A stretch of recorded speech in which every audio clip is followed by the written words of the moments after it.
Hey guys, Eternal Phoenix here, bringing you 3 Isekai Anime where the main character is overpowered. First off, we have Tsukimichi Moonlit Fantasy. Moonlit Fantasy follows the story of Makoto Usumi, and while most Isekai protagonists usually have a strange encounter before they appear in a new world, our story begins right at the transfer itself. Makoto meets the god Tsukiyomi, who tells him that his parents came to Japan from another world, and to settle a debt from the goddess who sent them there, he must travel to that world and work for the goddess. At least that's the plan anyway. Unfortunately, due to the stuck-up personality of the goddess, she deems him not only unworthy of being a hero, but also straight up called him ugly and dropped him in the middle of nowhere. But through the blessings of Tsukiyomi and his own hidden powers, he braves the new world, attempting to follow the path of his parents before him, slowly gaining allies along the way such as Emma, a female orc that he saves from a two-headed beast, and Sheen, a self-proclaimed indestructible dragon who he defeats and becomes the master of. It's not long after this that he realizes just how powerful he truly is, being compared to the strength of several demon kings. Despite this ominous power, he strives to make the world a better place. Up next, we have Ari Ferretta, From Commonplace to World's Strongest. Hajime Nagamo was just an ordinary teen who was summoned along with his whole class to be the heroes of another world.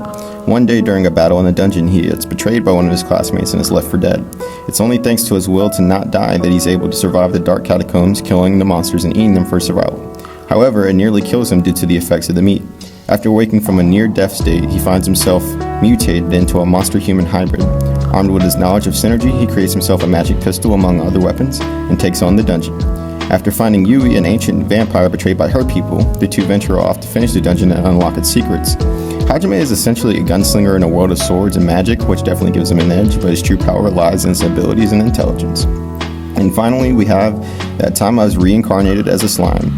Satoru Mikami, an average Japanese man in his 40s, gets killed in a knife attack and suddenly finds himself transformed into a slime in another world, with the ability to take the form and use the abilities of things that he devours. And so he uses this ability to absorb the magical crystals and items that he finds in the cave that he spawns in. And all is going well until he meets an ancient dragon known as Phildora Tempest, who has been sealed away in a magical bubble and unable to escape.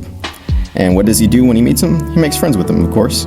After becoming friends with the dragon, he is given the name Rimuru Tempest, which not only blesses him with immense magical power, but also makes him a member of the Tempest family. With no way to free the dragon, Rimuru decides to absorb the dragon, bubble and all, and essentially becoming one with him. As he ventures out into the world, he comes across many clans of beasts, first of which being goblins and wolves, and in short order he puts them in their place. Now, that's not to say that he's a bad guy or anything, he's just so overwhelmingly strong, but also a nice guy that he just kind of falls into leadership roles. At heart, Rimuru is a peaceful, laid-back protagonist who wishes for world peace, so he can spend his days being lazy. Unfortunately, it just doesn't seem to go that well for him. This was 3 Isekai Anime where the main character is overpowered. I hope everyone enjoyed the video. I just wanted to say that I really appreciate all the support and the new subscribers that I've gained over the last few weeks. It's really motivated me seeing so many people enjoying my content. With that said, welcome to the Fire Nation. I hope everyone enjoys their stay. Feel free to reach me out on the Discord. The link's on the homepage. Have a great day. Eternal Phoenix, signing out.